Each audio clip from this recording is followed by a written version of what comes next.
Бүгінгідей технологиялар рауажланып бара тұрған бір дәуірде инновациялық технологиялар тұрмысымыздың барлық тарауларына кіріп келмекте. Осы технологиялар соның менен бір қатарда спорт тарауында да қолданылмақта. Біз бүгін рубрикамыз арқылы осы бағдарда Аметов Бақтияр менен сөйлесеміз. Бақтияр, қазіргі уақытта спорт тарауында қолданылатын электрон таблолар хақында жұмыс алып барып жатырған екенсіз. Осы электрон табло хақында айтып берсеңіз. Қазіргі күнде электрон таблоларды қолдау тараулар кеңейіп жатыр. Мысал ретінде айтатын болсам, реклама, маалыматнамалар, сағат, хауа райы һәм тағы да басқа спортқа бағдарланған таблолар рауажланып бара жатырды. Сол себепле оларды рауажландыру, қолайлы қылып істеп шығу бүгінгі күннің актуал вазифаларының бірі болып есептелінеді. Сондай-ақ электрон таблолар туралы маалымат айтып өтетін болсам, электрон табло көбінесе үлкен монитор һәм светодиодлардан тұрады. Сондай-ақ бұның реклама, спортқа бағдарланған таблолар түрлері бар. Мен бұл электрон таблоны істеп шығудан мақсатым күрәш спортында бақылауларды һәм ескертулерді тамашагерлерге анық көрсетіп һәм жеткізіп беруден ibaret. Сіз істеп жатырған электрон табло программасы хақында айтып берсеңіз. Программалық таминатты істеп шығудан алдым. Программалық таминат істеп шығу орталығын таңдап алдым. Бұның үшін мен Borland C++ Builder 6 программалық таминат орталығын сайладым. Бұл орталық Windows 2 программалық таминатты істеп шығуда қолайлы болып табылады. Hamda біз көздеген мақсатқа ерішуіміз үшін жетерліше имканиятларға ие.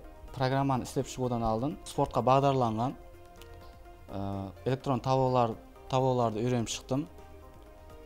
Сондай-ақ күрәш спортына бағдарланған электрон таблоны программалық таминатын істеп шығып жатырғанлығым үшін күрәш спорты қағидалары, жарыс өткеру тәртіп қағидаларымен таныстым һәм программалық таминатты істеп шықтым.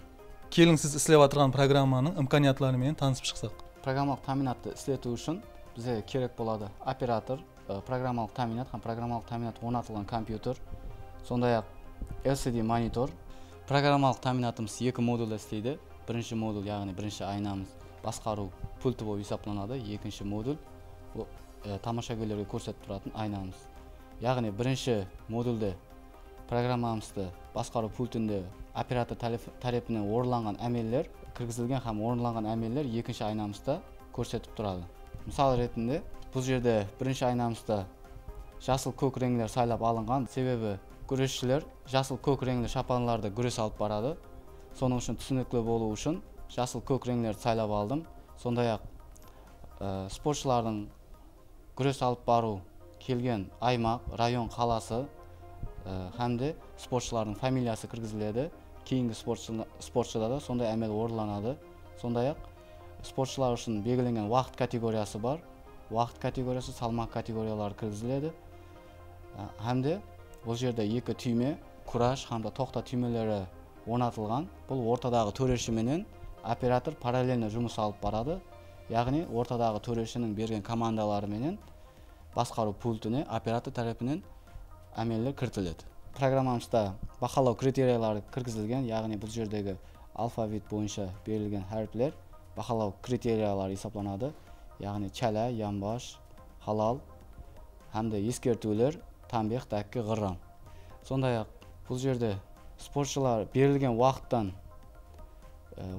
ярымында ешқандай бақа болмаса, бақылау яки ескерту болмаса, спортшыларға жаза беріледі һәмде уақыт тоқтатылады.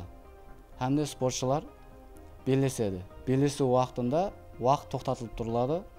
Һәмде қайсыда спортшы сүз күрессе, ямаса бақалану яки ескерту берілгенде кейін тоқтатылады, һәмде күрәш түймесі қайтадан басылады, уақыт таймер қайттан іске түседі.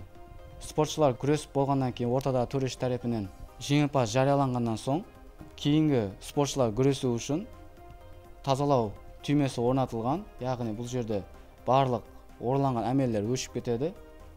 Һәмде кейінгі спортшылардың күресу үшін қала аймақ һәмде фамилиялары кіртіледі, һәмде күрес сол бастағы процесс бойынша әмелге асырылады. Милли спорт ойынлары үшін істеп шыққан табло программаңыздың имканиятларымен көріп шықтық. Көплеген имканиятлары бар екен. Енді осы программаңызды әмелиятта сынап көрдіңіз бе? Программалық таминатымызды істеу барысында әмелиятта тест режиміне бірқанша жарыстарда қолдадым.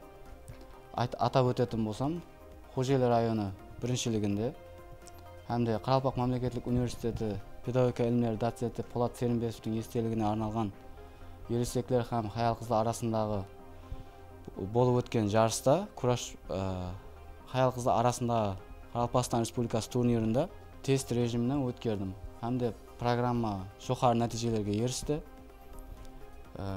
Программалық таминат кураш спорт төрешілер тарапынан, спортшылар тарапынан да, hamda тамашагөйлер тарапынан да жақсы бақаланды. Hamda бұл кураш спорты жарысында программалық таминат жоғары бір басқаша бір атмосфера жаратты десем қателеспеген боламын. Дұрыс айтасыз Бақтияр, ниетіңіз жолдасыңыз болсын. Алдағы істеріңізде табыстар